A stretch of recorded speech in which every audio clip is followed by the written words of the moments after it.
talk about this weird mix between academics, schooling, all that stuff that you went through and you still might be going to school. Love it, right? And video games, which we do love, right?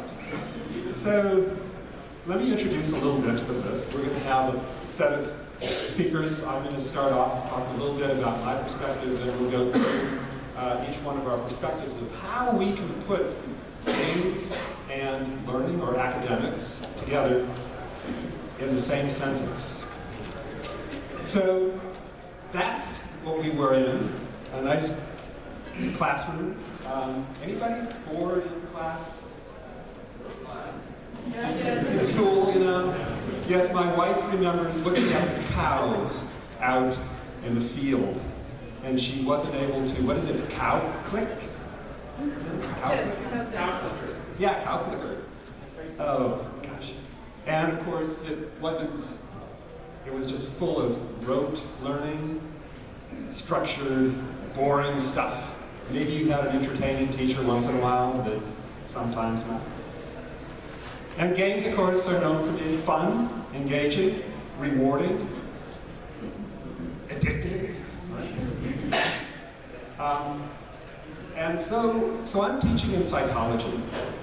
And psychology is an interesting field, I guess, but my problem is I often have to teach statistics, research methods, cognitive psychology. And so they sometimes get bored and they don't realize how things relate to the real world. How do you relate these psychological ideas to the things that are out there, you know? And so I decided to try something, not relate them to the real world, but relate them to video games.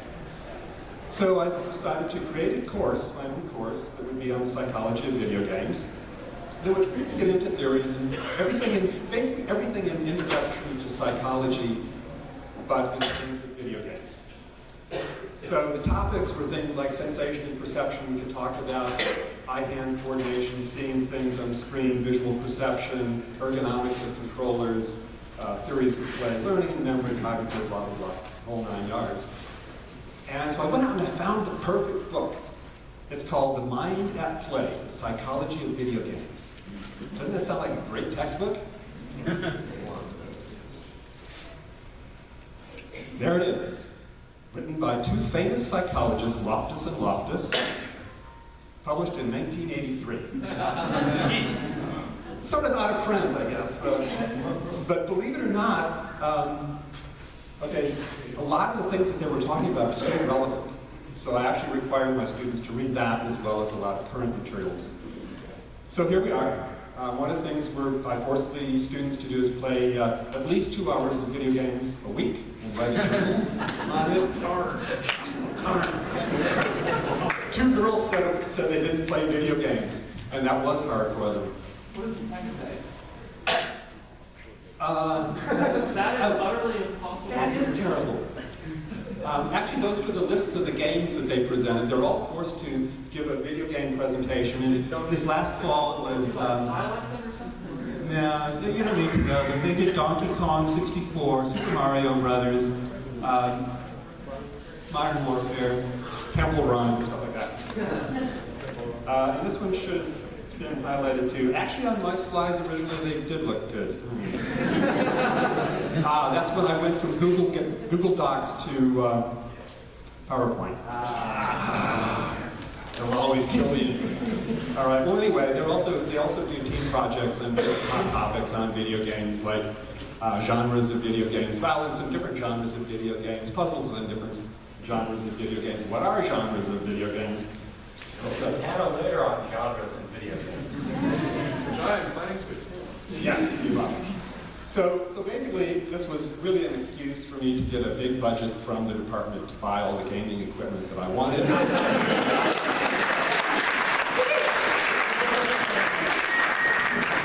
And so now we're experimenting with the Nintendo Wii U, which of course U stands for university, I suppose. And, so that's really all I'm going to say. We have questions. Maybe a couple questions we're going to go to John. Yeah. Where do you teach? University of Maryland, psychology department.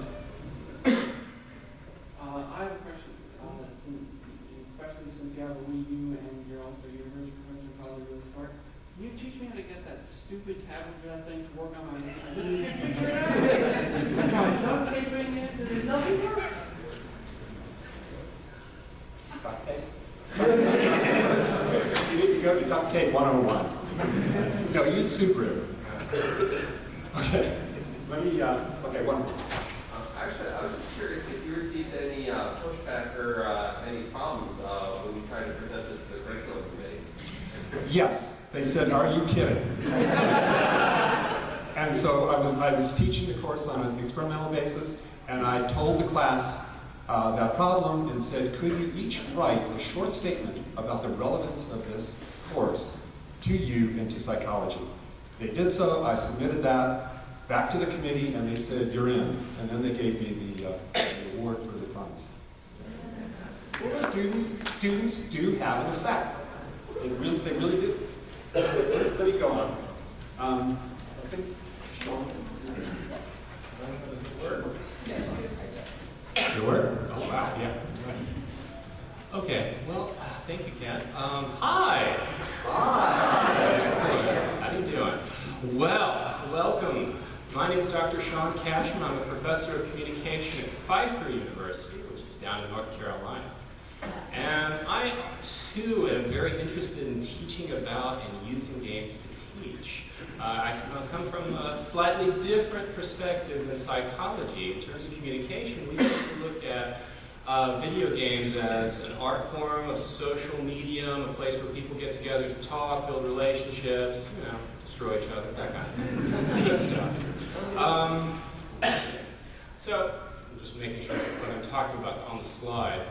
I too have taught a class, a special topics course on game studies, one that I introduced, and actually it was, instead of people telling me, "Are you kidding?" they were actually very excited about it. They thought it was really cool that we were engaging this kind of new medium.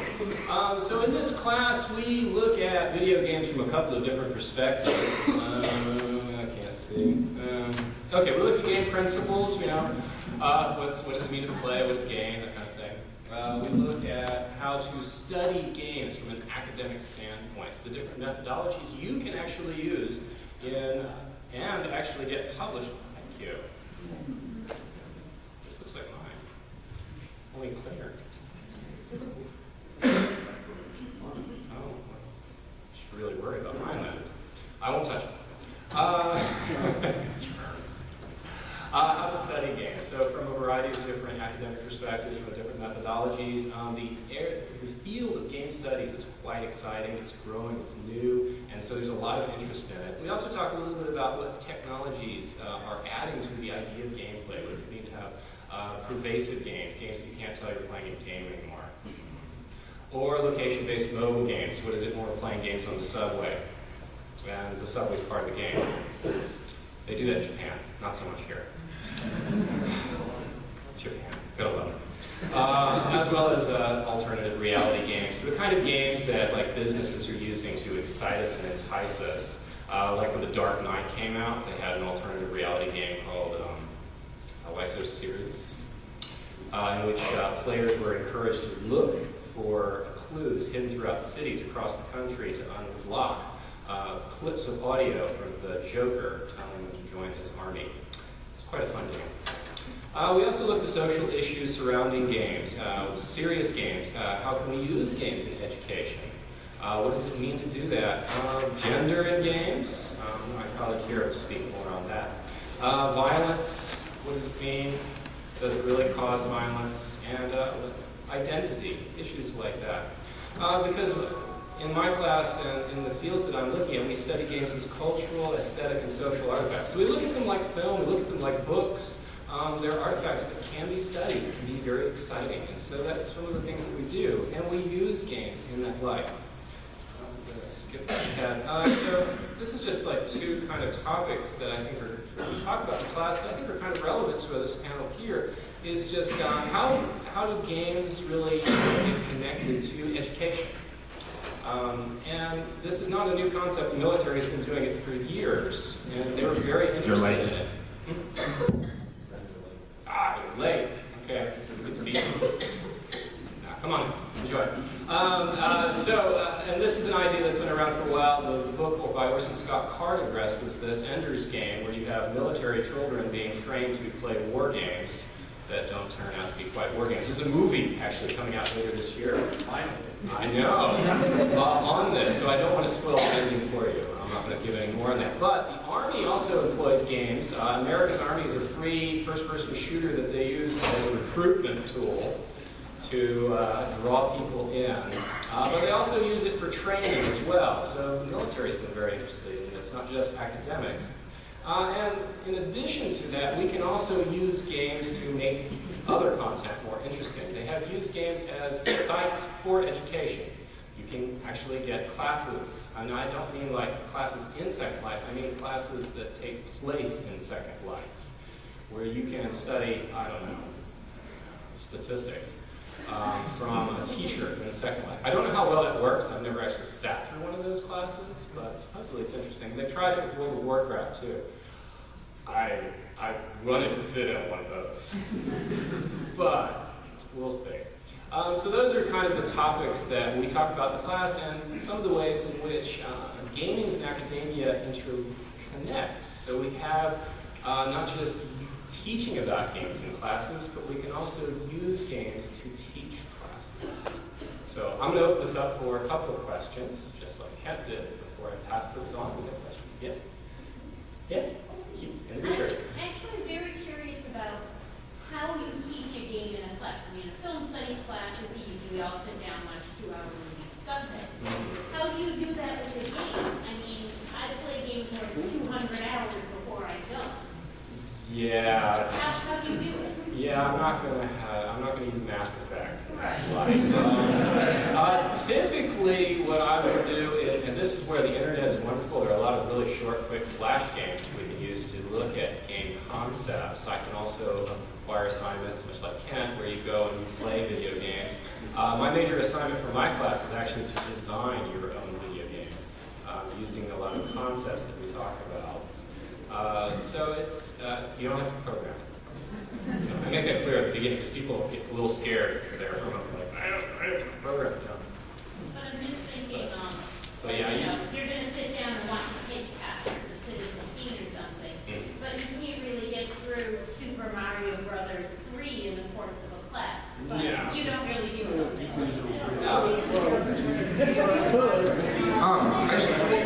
Something just kind of worked your question.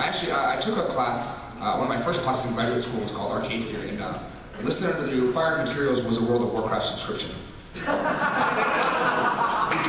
So this is one. So we all came into this class with very differing levels. We had one person who had been playing World of Warcraft for years. I've played a lot of MMOs, never World of Warcraft. But we had 2 girls, each of whom had only ever really played one computer game. One girl played Tetris obsessively, and the other one played chess once a night. And so we really started having smaller sites. We each had to play each level 2. You know, I had to learn how to fish, do these things, and to give us a base of how to move forward, so that we have something to talk about. You don't necessarily need to play through an entire game to have a full discussion of it like you would a movie, which is this sort of very set experience. It needs to wrap up in order to be discussed. You just have the experience of playing it, and that gives you this. You have a lot of very fruitful discussions about Unless that. it's Robot Unicorn Attack, and then Well, yeah. you're good in 2 minutes. But you're right, we can't play a full-length, really long game. We can play short snippets of games, and we can also use parts of the games to kind of draw out discussion. Thank you. Any other questions? Yes? This class is a special topics course. Have you had any luck making it more of a permanent structure in the curriculum? That's the goal. But yeah, I have a lot of encouragement and enthusiasm behind that. It should be, probably in the next year or 2. Once I get the paperwork through. Yes? I have a question about, kind of noticed, you mentioned like Second Life and World of Warcraft and all of those other things that you mentioned. Those are all like pretty popular games. And I'm just curious about why there's a focus on those, because like in a lot of other classes, there would probably be a good expectation that you might have to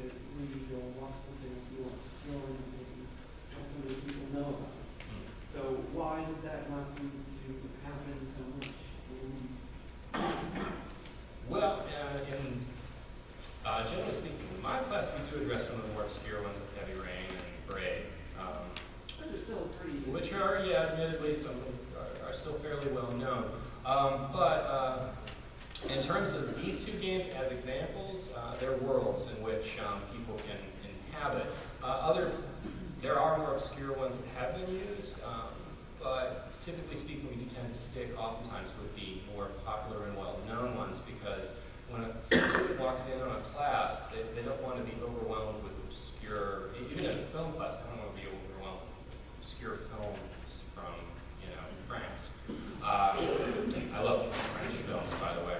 But, So there's an expectation in this class, that they might end up having to watch one or two of them. Oh yeah, and there will be. Yeah. I was wondering, obviously you guys are trying to get gaming kind of more entrenched artificially in academia. I would have thought that one of the large obstacles that you came across is that there's no kind of like official taxonomy of terms and definitions. When it comes to gaming that are like universally recognized. Do you know if that's something that's being addressed? I thought that would have been one of the major hurdles. In terms of academic terminology, we've got a lot to work with already. It's not very well known amongst a lot of the academics in other fields, although some of them do have that knowledge. We have a lot of work going on in Europe and in Asia. The United States, in terms of studying video games academically, little behind.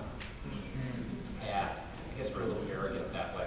But Europe and a lot of scholars there have paved a good road for us to really make some headway. And there is a lot of interest that is growing there, because I think a lot of, I would say, administrators, other faculty in different departments are recognizing that people like and that means that maybe we should pay attention to it in some way. And let's go to the last question. I'll pass this on. Yes. I'm kind of wanted to wait for other people to speak. I'm not sure if this will come up or not. But it seems like both of these last two discussions have been about using games as teaching tools for other subjects. But have you guys been working on making the class and the subject itself into a game to engage students? Into a game? I haven't considered that. Do you mean like taking the subject matter and creating a game around it?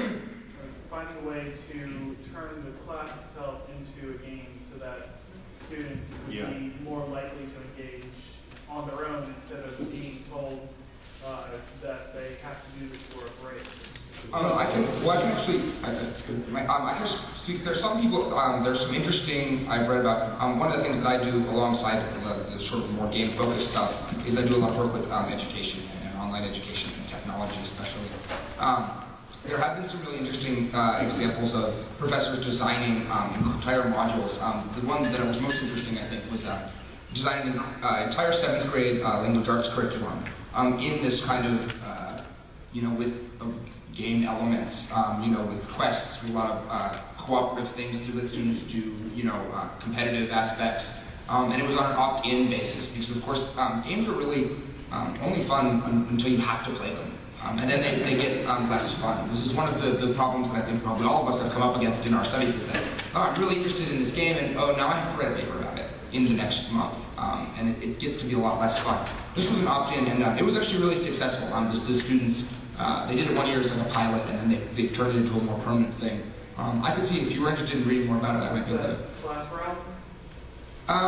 That might be the name of it, actually. Yeah, I think It sounds actually. That sounds actually like that does sound. That rings a bell.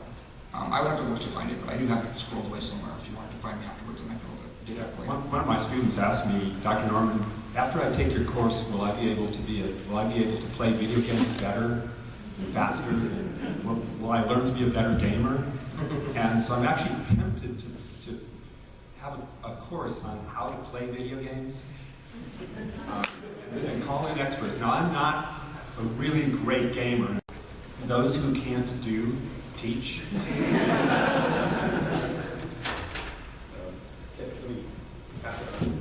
but learning how to think critically about the games you're playing does make you game better in some ways, for sure. So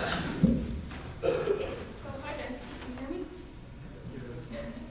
Cool. Okay, so what I would usually say at this point is that my name is Noreen Byrne. I'm a PhD student in the School of Applied Psychology in University College Cork in Ireland. But I actually handed in my PhD thesis like 2 weeks ago, so.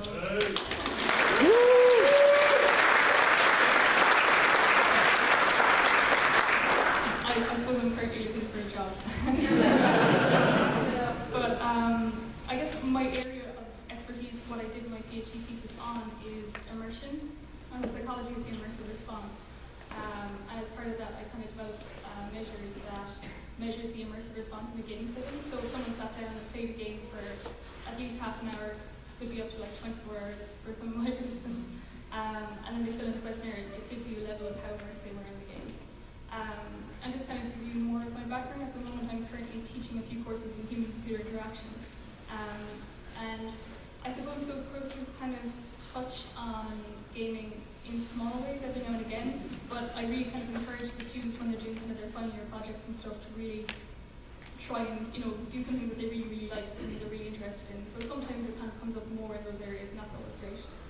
And I guess just kind of a few points that I was thinking maybe we could have a chat about today was games in academia versus academia and games, which I know Sean was talking about there a minute ago. Myself and a few of my colleagues were recently at a conference in Manchester, and while we were there, they invited us to partake in a conference, virtual conference in Second Life a few months later. And I thought that was pretty cool, trying to move some of the academia stuff into the actual games. And I've heard a lot of people using World of Warcraft and Second Life. I know it's technically not a game, but I thought that was pretty interesting. And the other thing that I was thinking about recently is games as like the focal point of a course. So I guess studying game design or studying specifically courses that are oriented towards games versus using games kind of as a tool to learn other stuff. Like I know you guys were mentioning that as well.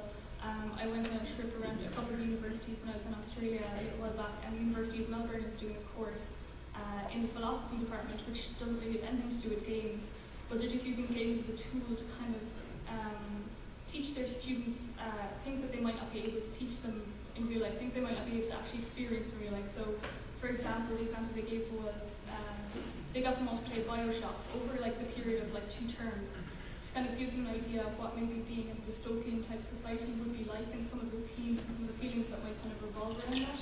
And they also did like a huge variety of different games, but that was kind of the main one that they kind of talked about. And I think that was pretty cool as well.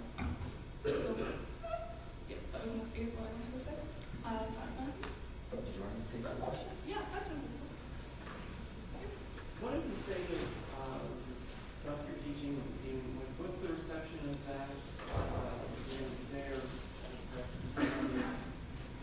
Colleagues that are here. Is it different? Do you think they're more receptive to that stuff over there? Well, I haven't really experienced any resistance against it anyway myself. In my own experience, usually, I mean, it doesn't tend to be a huge part of the coursework itself. But when it comes to final year projects, pretty much people are free to do kind of whatever they want to do, so long as we're also in the area of psychology and human interaction. So generally, people are pretty happy with that. I mean, they're Irish, aren't they? So yeah, I haven't experienced any particular resistance, but then I haven't, like these guys, tried to set up a full course, I think maybe that would be a bit more difficult, but remains to be seen. Hopefully I'll find out at some point. So, is there any significant difference between... Not in my experience. I'd say if I went and tried to develop an entire course to do with gaming and psychology, I think I would come up against some resistance, because there's always people trying to, vie for a position of doing one of the really traditional psychology-based subjects in psychology departments. When you get tenure, you have to have tenure first. Yeah. They can't get rid of you, so they might as well make you happy. So yeah, I don't think it's probably not all that different, really, if I went into actually trying to start a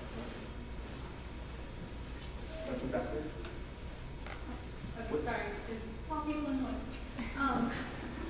I just wanted to ask, what kinds of games did you have the people immersed into? Like, was it a World of Warcraft type of game, a Bioshock type of game, or like? Well, I did a whole bunch of different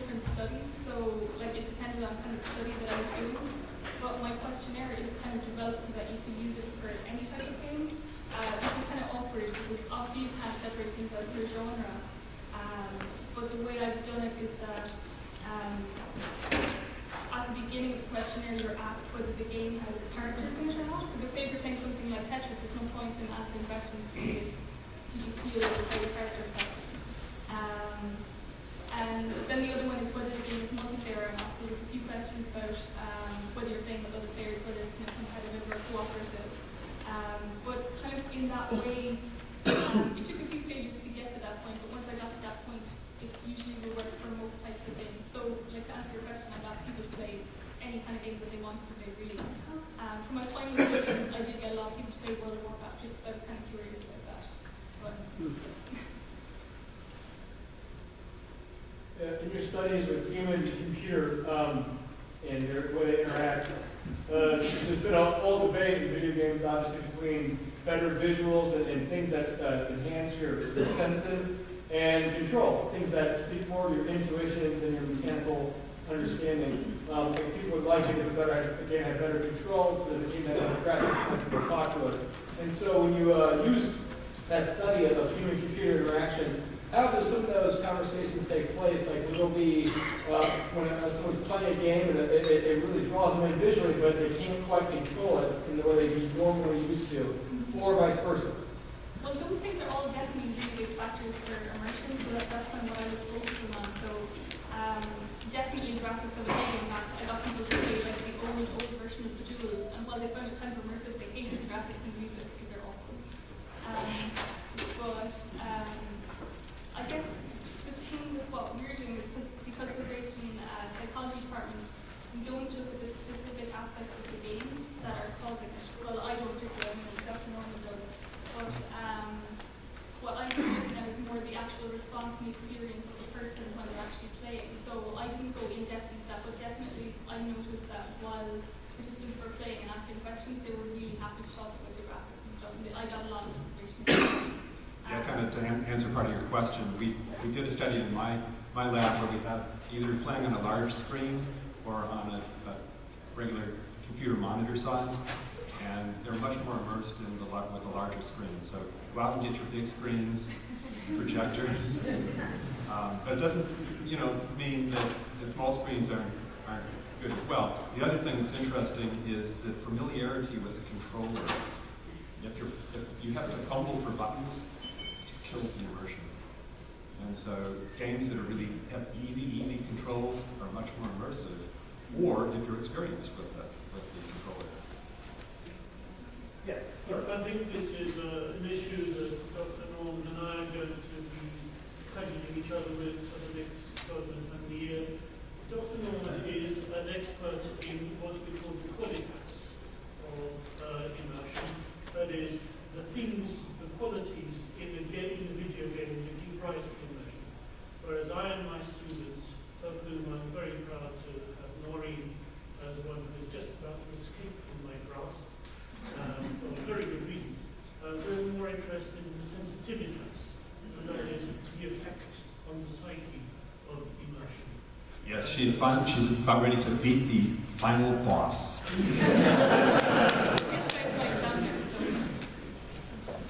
We will take her into a room for the defense of her dissertation. Okay, we can move on. Hello. Hi.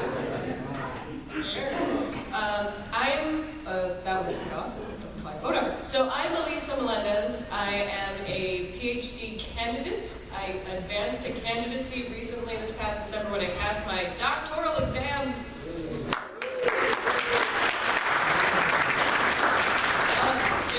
And I still have many bosses to go before I can call myself doctor and supreme being. So many levels to go. It's an eternal grind. And my dissertation research focuses on gender performance in music video games such as Guitar Hero and Rock Band. In the sort of gender studies field, when gender studies in particular look at video games, they tend to go with the, you'd be hard-pressed not to find an article that doesn't mention Lara Croft's boobs. We know that's very obvious. Or the fact that Duke Nukem likes boobs, that's also very obvious. But so far, as a musician myself, and as a gamer myself, I wanted to see what happens when that same gender lens is applied to the music video game. So we'll see what happens.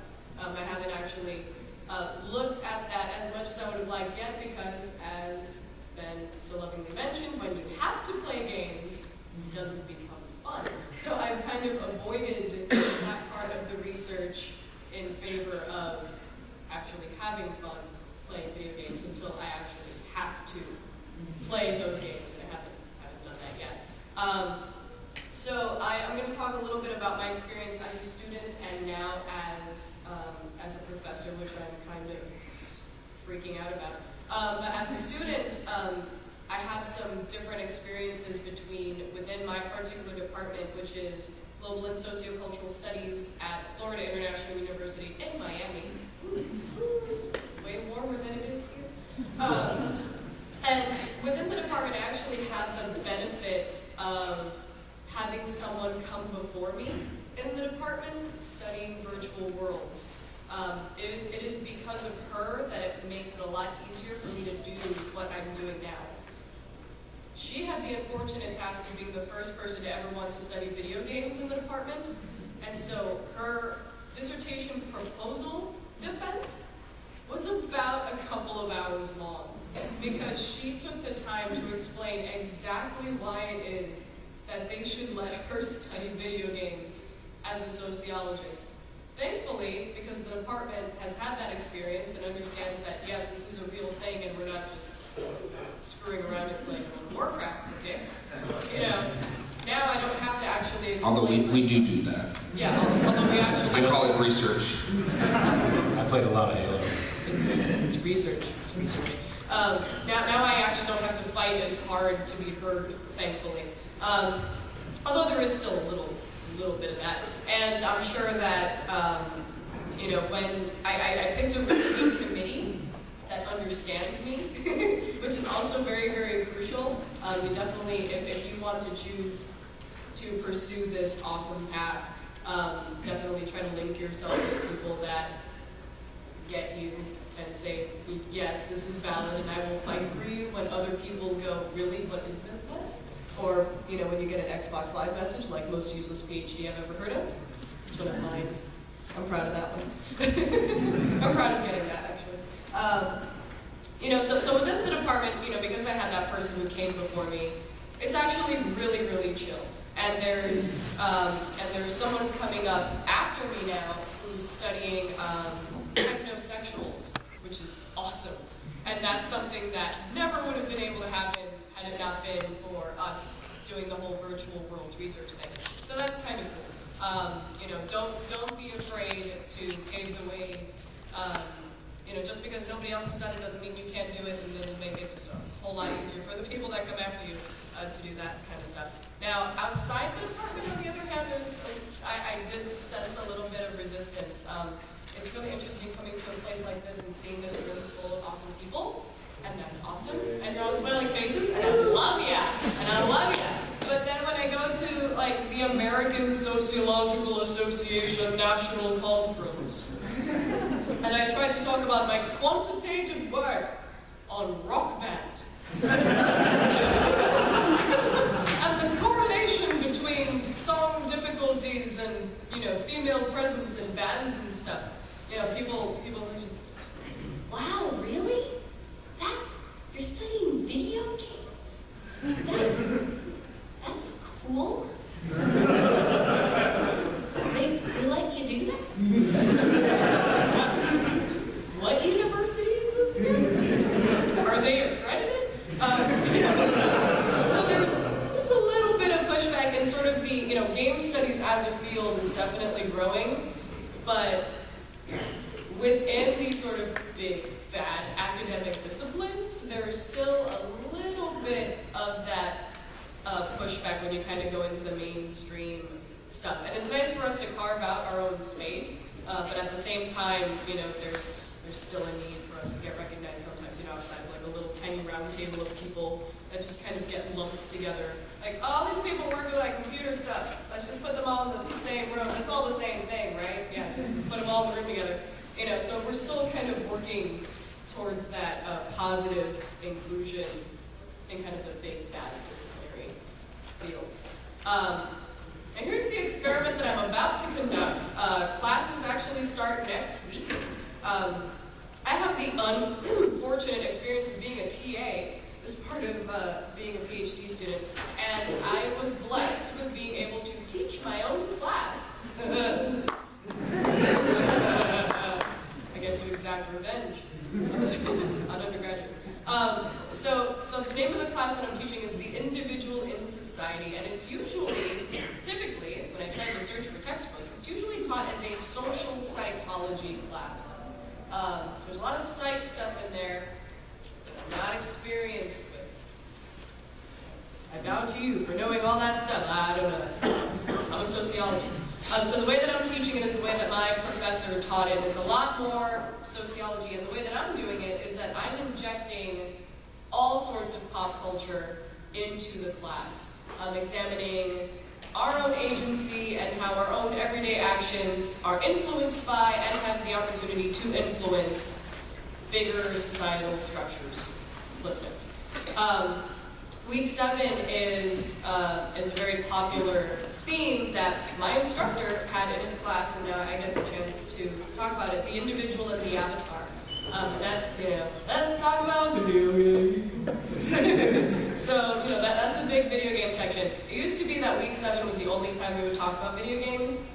I'm doing it all the time. Every week, they will not be able to hide from my video game references.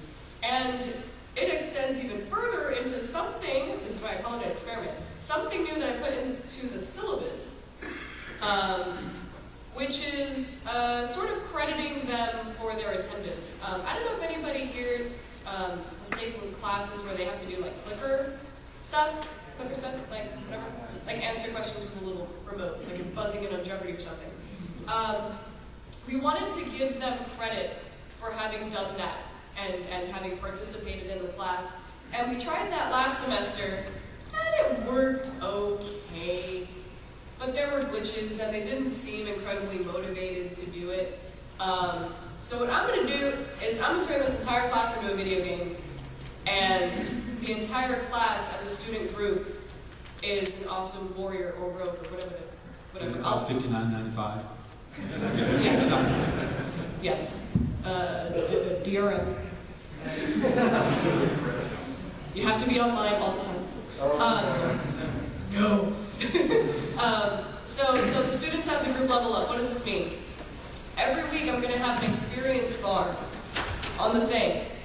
And I'm going to count the amount of times that people click. And as they click and as they show up and as they participate, that experience bar is going to get ever fuller until they level up as an entire class. And what happens when you level up? I will go ding, and they will go rats. And they will unlock perks as a class, like 5 extra credit points in the entire class. Or a quiz is open an extra day. Or the next class, I'll give you a freebie. I'll give you like a quiz answer ahead of time. Or, any number of perks. And the faster they play and the more they participate, the more the experience bar is going to go up and the more perks they get to unlock. And hopefully that will make it so that I have 150 students. Kill me. Okay, and getting 150 students to show up in a gigantic auditorium is no small feat. And often, it's like, starts off at 150 and then it eventually is like, oh, hey, oh wow, 20 people made it. That's a record for this week. So I'm hoping that and also through other means, I'm hoping to get the class a little bit more engaged. And I figure this will be a way to keep it more fun and, I don't know, just save me some trouble trying to work out attendance points for 150 students. I'm trying to work them into the class structure itself. Who knows? Maybe I'll meet you same time next year and let you know if this actually worked or not. Any questions? I just have to comment, you have to keep out anyone who's a math student because when they realize 5 points to everyone in a grade or a curve is not really too much of a bonus, it'll blow the whole thing. You don't raise it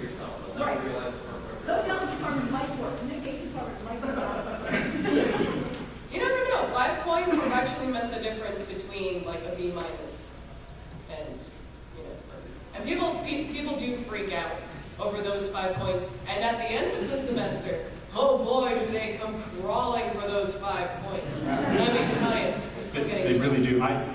Excuse me for a second. I have an extra credit for cosplay on Halloween. 5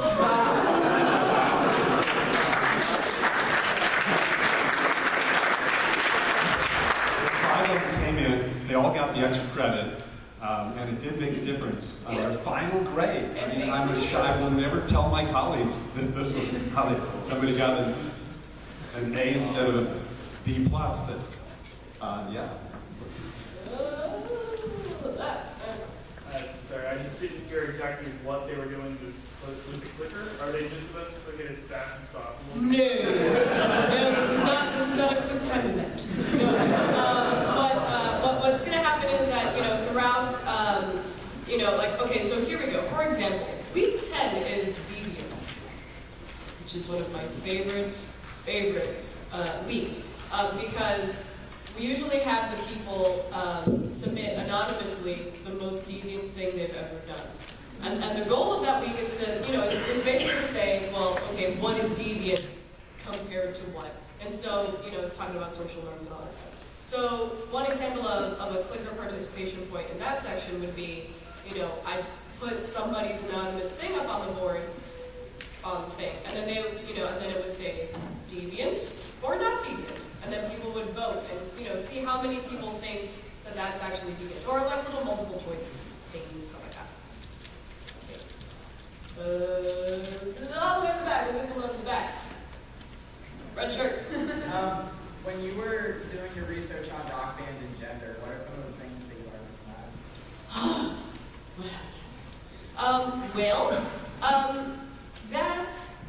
That the picture is a lot more complicated than one would initially find. A lot of times, as a feminist researcher, sometimes it's really, really easy when you're just beginning to get outraged about everything, and everything makes you angry, which it still does, but it's a little bit. It's easy to look for the villain and easily find it. It's, it first started off with, hey, you know what, statistically there is a positive, there is a significant correlation between being a woman in a band and a song being judged a lower difficulty level, for example. Or even in situations where male avatars and female avatars can wear the same exact pieces of clothing, the descriptions of that piece of clothing are different for men as they are for women, and what does that mean? But at the same time, when you look at public performances of these games, there you start to see the picture being a little bit more complicated, because you can see public performance, and and this is, I think, true for just gender performance in general. Public performance of gender within these games is actually a really cool way to open up opportunities to subvert gender norms. And that's something that I plan on looking at a lot further when I actually get down to the nitty-gritty of it. Let's move on. Hi everyone, my name is Benjamin. Unfortunately, my life has been in a little bit of upheaval. I've moved a couple times, and trips and holidays. I don't have any slides. I'm not that organized. Talk a little bit about what I do. I'm currently in the very final stages of getting my master's degree in communication, culture, and technology, just across the river and around the corner at Georgetown University. My research deals with online games. I just want to ask really quickly, did anyone here by any chance play Star Wars Galaxies or City of Heroes, like when they were closing recently? All right, you guys are the people that I study. My master's thesis is about what happens when online games close down, and what happens to the people that have been playing them for a long time, who built communities and groups and culture and language and all these things that make up a video game community. Because online games especially are more than just the physical, or I say physical, the virtual space that they take place. It's easy to save a map and you can bring that back to life later, but you can't really get the people back, and you can't really reconstruct those kinds of communities. So my research looks at what happens when people find out about that their game's going to close? What happens in those final moments when, okay, you know, we're counting down the last 5 minutes that our world is going to exist. It's kind of like, you know, like the nuclear bombs are going to go off and destroy everything. And then also what happens afterwards, the sort of diaspora of these communities, so that people often kind of take their guild and maybe their whole guild goes and plays World of Warcraft together. But they still have this sense of identity because, you know, they all play Star Wars Galaxies for 5 years or whatever. This is all born out of the fact that I've been playing the same MMO for 14 years. It's called Nexus DK. Probably no one plays it except for a couple people that I know play back there. But I was thinking one day after a project I had done in undergrad about the fact that one day they were going to turn off the switch and everything that I had built in this game with my friends and stuff was just going to go away, and there really was never going to come back. There was no way to ever get that back. And I may have cried a little bit. I did. I have a few times doing this research because it's kind of sad sometimes. But that's what I do. I actually come out of both communication studies and psychology. I myself do not really belong to a discipline at this point. I'm in an interdisciplinary program, and I would maybe fashion myself as a bit of a video game anthropologist in some ways. So I do that. That is what I do. Sorry, I'm not organized. What else did I want to talk about?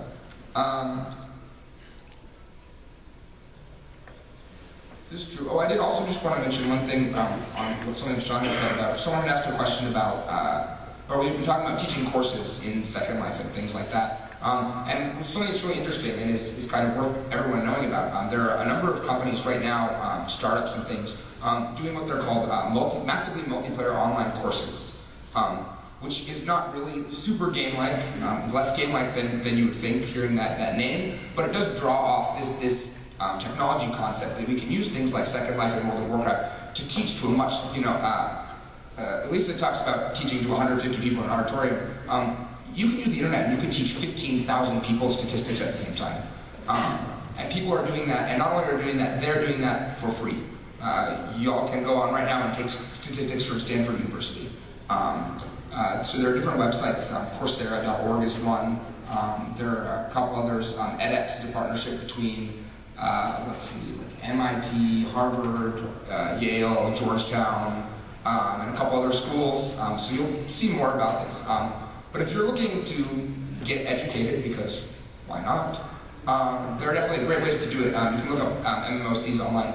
But I just wanted to plug that, because this is sort of a hybrid way that some of these interesting games and the technology behind games is driving innovations in education. I also have worked with some systems online using badging. So I think probably everyone's kind of familiar with the idea of achievements, right? And you do something and they'll give you this cool little badge, you like, put it on your profile and prove that, you know, I don't know, you killed everyone in the world with your hands tied behind your back and a loaf of bread in your mouth, whatever.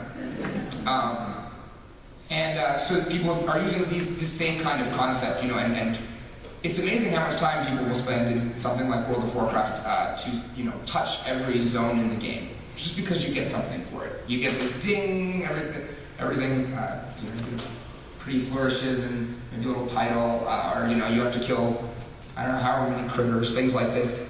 Just because someone says, hey, if you do this, we'll give you some little moment of satisfaction.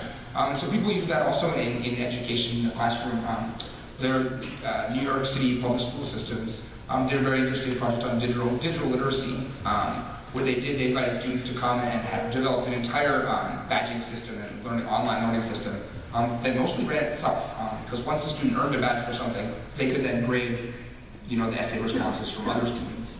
So it became this kind of, but it was really well received by the students because it gives them not only something in reward for what they're doing, the learning, right? It makes it more exciting and engaging, but also puts a lot of their work out into, you can share things. So you don't just write an essay and then you get it back with a grade and, you know, put it through the shredder, but it goes online for other people to see and look at and things like that. Yeah, anyone have any questions? Sure, Tim. Did you ever find any connections between dying MMOs and sort of dying forums? I have actually, and this really, there are the idea, like the idea of communities displaced communities is not a new one. I actually have drawn a lot of parallels to these people as refugees. You know, the idea that you are no longer able to live where you have, based on, I use the concept of fictive ethnicity. So the idea that you have this sort of digital ethnic background based on the games that you play. So I've been playing the same game for 14 years. No matter what game I play in the future, that's always sort of my homeland. And so I was actually once talking with a girl about, she was on Oasis forums for the band Oasis. And they had been doing this for years. They had all these inside jokes and lots of files and images and all this kind of stuff. And one day the forum administrators got in a spat with each other, and one of them deleted the entire database and their backups. And in this case, one of the things that she talked about that I thought was particularly interesting, because 5 years ago in online games it was more of a problem, less so today with things like Facebook. But that she instantly lost touch with hundreds of people that she used to interact with on a daily basis, and she could never find those people again. Because she didn't know their email addresses, she didn't know their names, she didn't know where they lived. They were just people she, interacted with on the forums and things, which is, nowadays, which was a problem. Now, like I said, but things like Facebook make that a lot less of a problem because, you might have a Facebook page for your guild or whatever. I'm Facebook friends with a lot of people that I play games with now. But yeah, there definitely are a lot of connections between any kind of community that has these sort of crises, existential crises. You used a really cool phrase there, video game anthropology. Do you think this could, possibly even qualify as like a field on its own in the future? And if so, what would be the benefits to that? What would This is a great question. I feel as video game research, I think, is very interesting. It's an interesting site of study because, you've heard that a lot of us come from different backgrounds, and this is only scratching the surface. We've got sociology and psychology, communication studies represented. There are lots of other, you have computer science people, you have other people in other places in the humanities, we talk about philosophy courses. There really is, video games is an inherently interdisciplinary topic. It can be approached from a million different spots, so I don't necessarily think that, while you could, I think, have institutes for video game study, and in fact you do. You have things like the Games and Learning Society, which is up at UW-Madison. Submissions are open for the conference if you are, so inclined. So you do have people doing that. I don't necessarily think you feel that, but I think you will always find places like University of Georgia. Is that it? There are certain universities where you're going to find clusters of people who are doing these kinds of things. I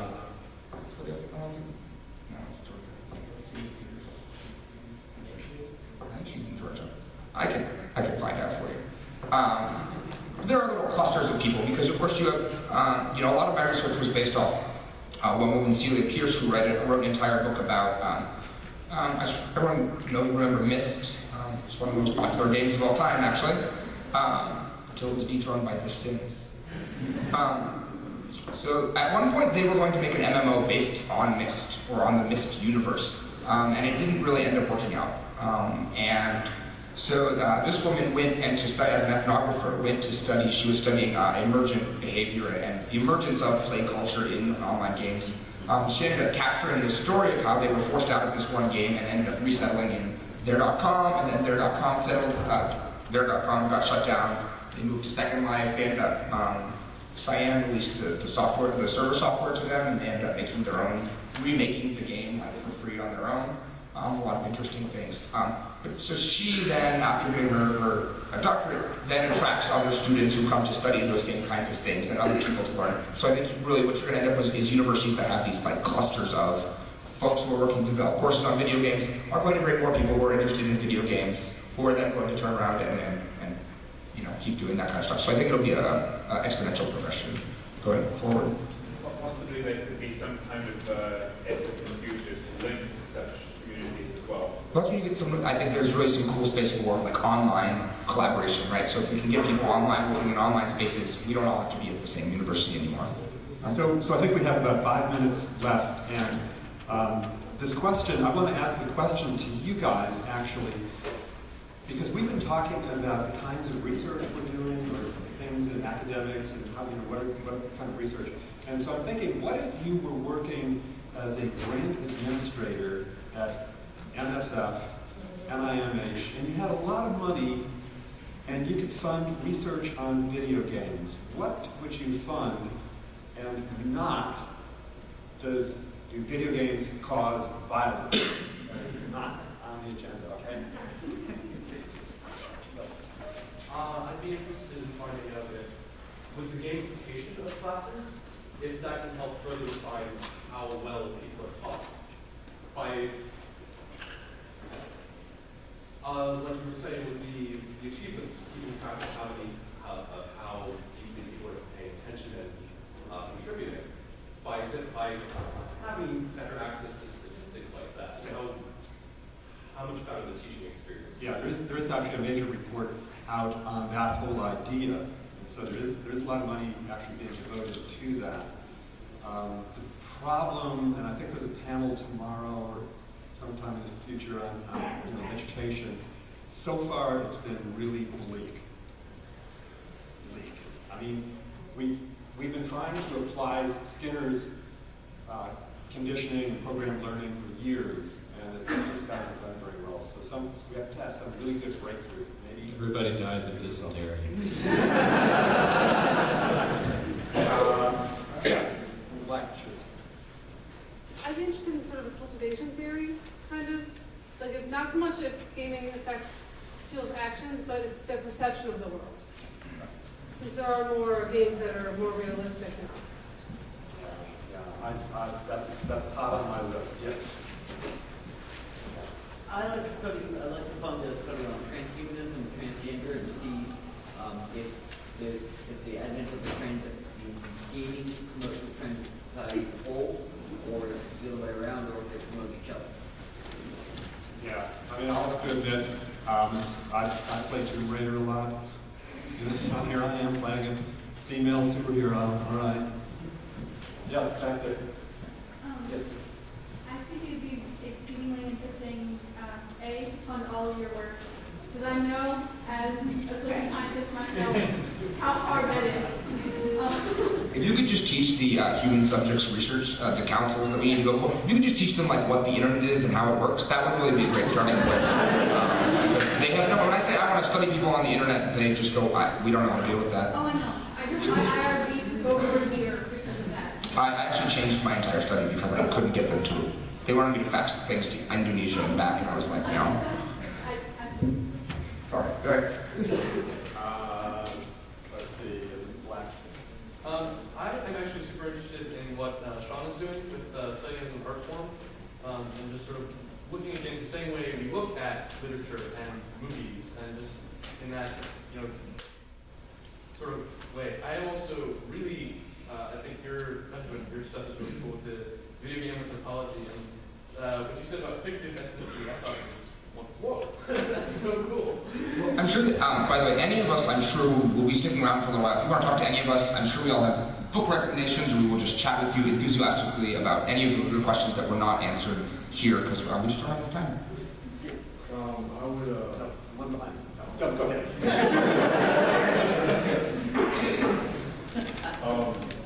if I was doing a grant, I would study how music affects video gamers. Because, for one, I mean, look at how it affects video games with the sales and all that, and especially how if you have music that gives emotion out, especially gives like better, gives you better play, especially. Yeah, so far the research is that music is distracting. People perform worse with it unless it gives cues, like in L.A. Noire, that you're doing. Well, what I think actually, and this gentleman hit on a great point, we need a video game appreciation class. If we can teach people how to get up in the world of academia instantly. I actually took that class. It was Critical Perspectives on Video Games. That's awesome. And each week we looked at a different game along with, some book that we That read. needs to be everywhere. There's art Yeah, appreciation. great course. There's music appreciation. Let's do it. Socrates said the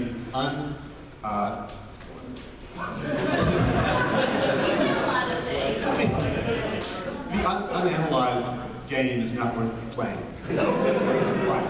for a living, but that's good. I mean, you shouldn't be, nobody gets mindless when they're playing a game at all. I mean, if you were mindless, you'd be laying on the ground dead, like in LA Noire. But you should analyze, why are you doing this? What are you doing this? I mean, think about Angry Birds. Have you realized, have you analyzed the fact that these are all suicide bombers? And the culture with that? Throwing their own children. Pokemon is cockfighting. The cynical side, we would say plenty of research would actually enhance the prestige of the university, but whatever increases and enhances the human condition, I believe genetic researchers gave a puzzle they've been working on for about 15 years of genetic flawed codes of primaries, and they made it into a game, and they gave it to gamers. Yes. And the gamers solved this thing in like 5 months. Yeah. This thing, so gamers have an enormous potential. Yeah, my students are required to go to some of those, that thing themselves. Yeah. So that kind of crowdsourcing use of combining gaming and solving the world's problems is what serious gaming is all about. Black Hero over there.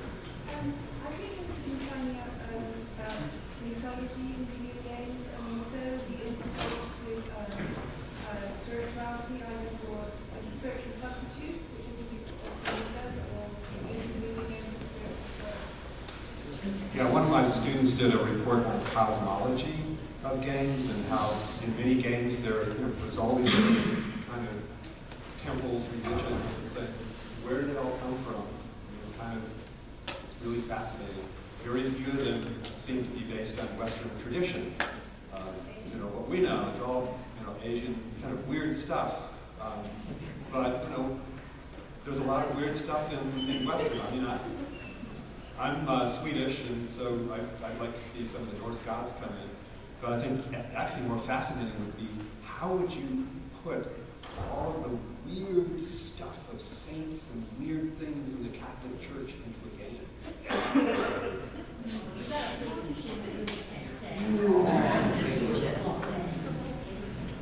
Yes.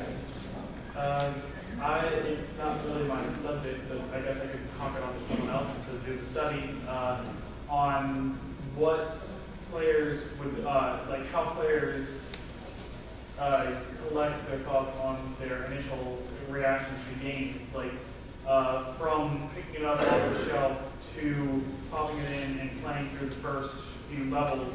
How can, what the different parts of the game collect and affect their overall reaction to their first impression? Yeah, first impressions.